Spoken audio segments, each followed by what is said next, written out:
Hi everybody, my name's Andrew and today I'm driving a new Chevy Silverado LTZ.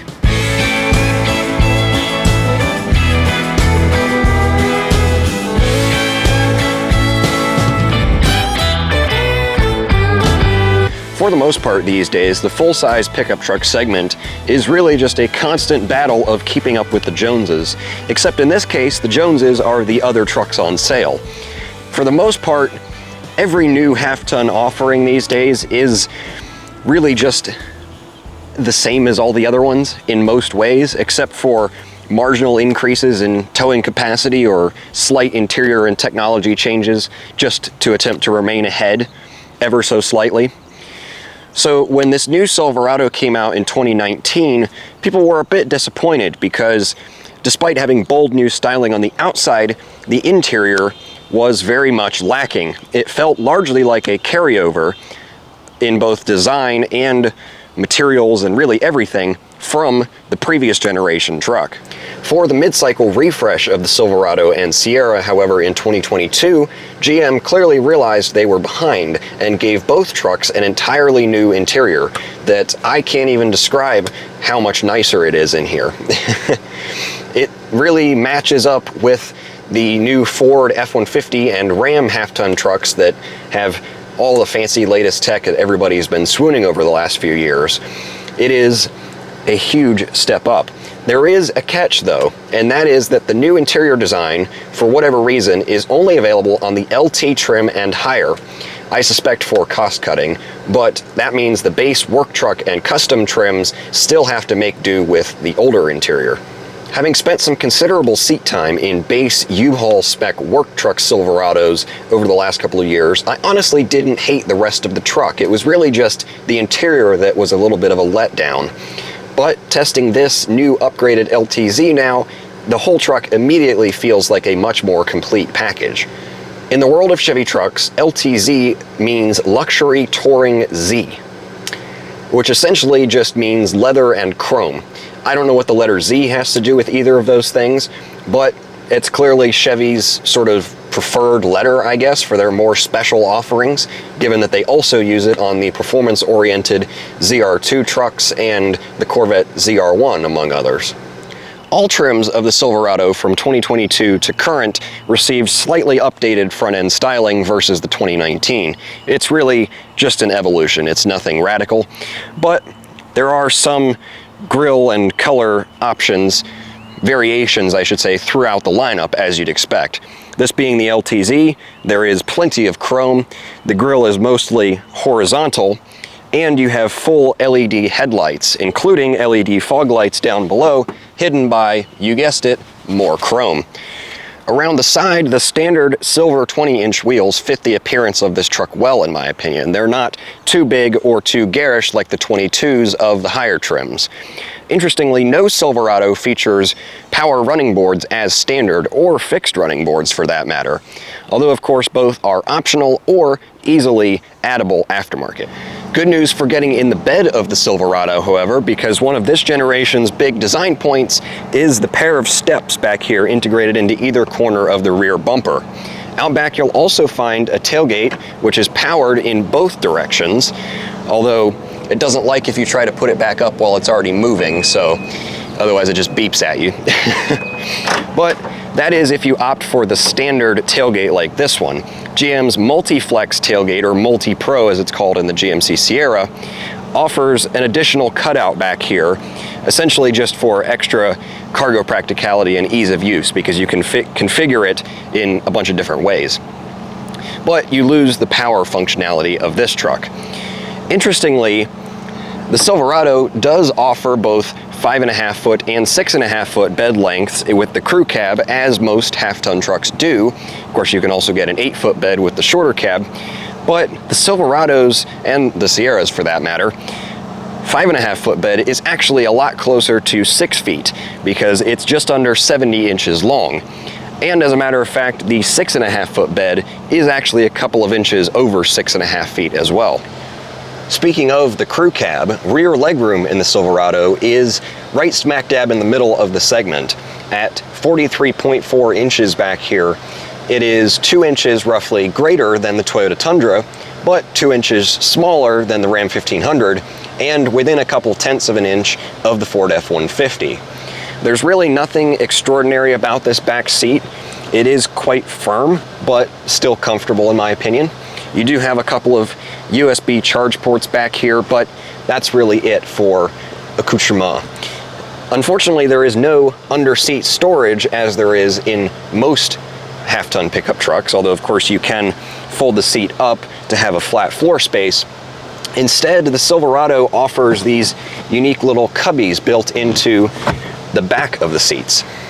Moving up front, you see where the Silverado finally shines. From a screen point of view, in my opinion, GM has been nailing it lately. Not only do you have a new 12.3-inch digital gauge cluster, which is incredibly customizable, it has 4 different layout options to choose from, you also have a new 13.4-inch central infotainment display. And not only does this display look great, it also features a Google-based operating system, meaning you have things like Google Maps built directly into the system.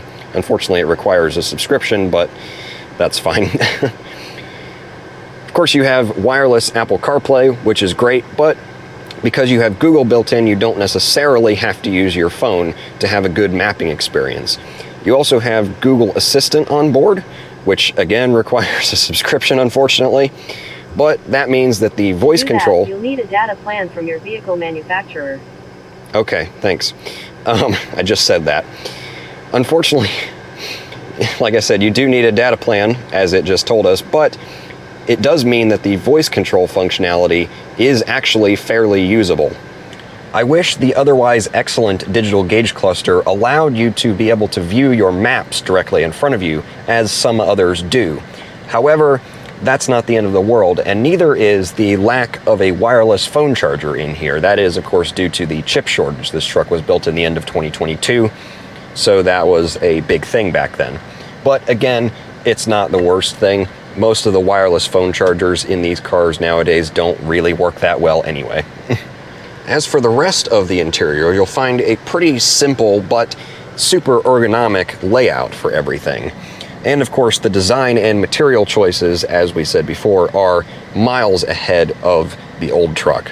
There are a few things that carry over, like the steering wheel, although it does now have paddle shifters for towing because the new electronic shifter down here does not have buttons as the old column shifter used to. The front seats are also a carryover. They are fairly firm, just like the rear seat, but in my U-Haul rental truck miles, which is probably approaching 1,000 or at least, I've never found them to be uncomfortable. And the seating position in this truck is quite low, which can be a good thing depending on personal preference. A few key buttons in here that I appreciate include, for one, the ventilated seats, because it is literally 94 degrees outside today. They work very well. I like that. Up here, just above the climate controls, by the way, fully physical climate controls too, which is great. Up here, just above them, you have a few quick access buttons.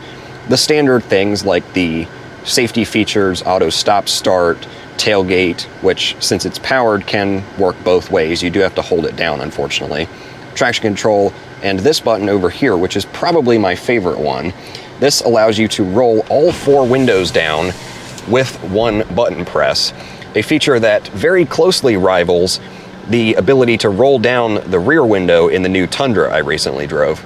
By the way, those safety systems that I just touched on, quite literally actually, because I just was talking about the physical buttons, that's terrible. Anyway, those safety systems, a lot of them are actually standard all the way down the lineup to the base Silverado.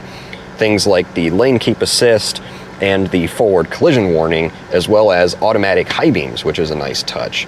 Of course, this being the LTZ, being slightly upgraded, it does also have blind spot monitoring, parking sensors, and things like that. Unfortunately, no Super Cruise in this truck. That is only available on the High Country for whatever reason. So I've still not been able to experience Super Cruise, even though I really want to. I've heard it's really good.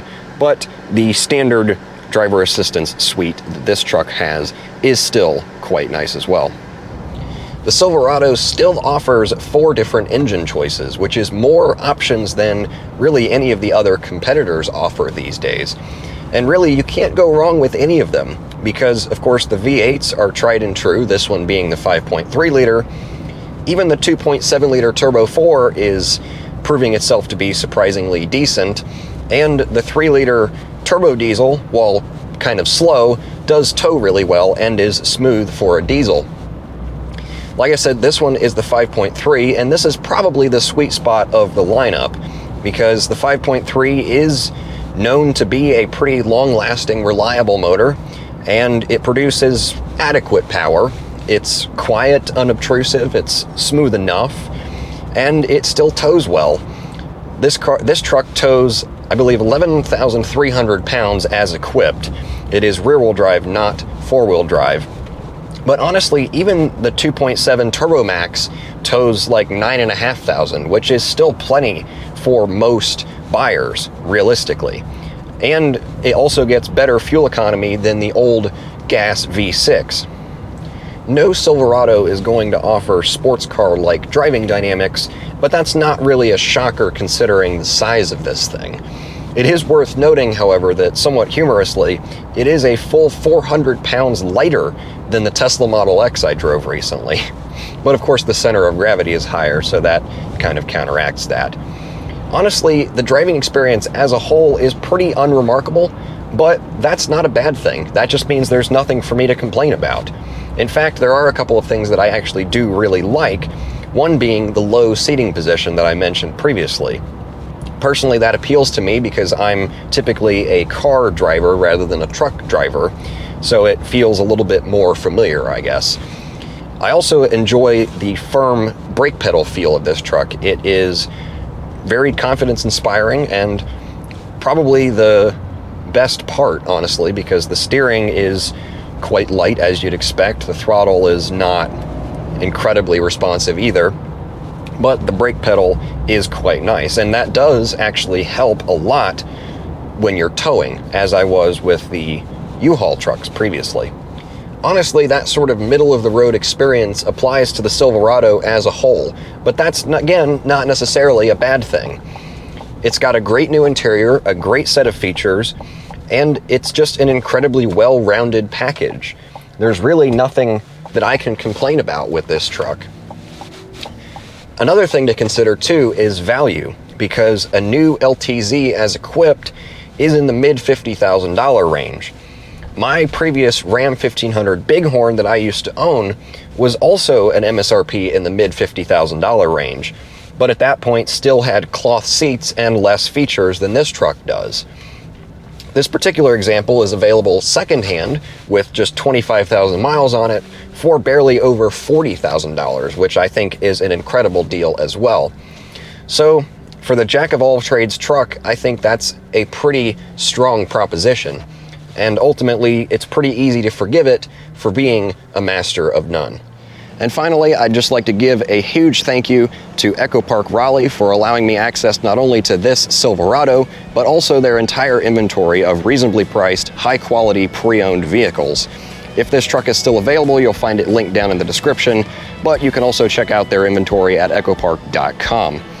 As always, thanks for tuning in. If you enjoyed this video, give it a thumbs up, or consider subscribing for plenty more content to come.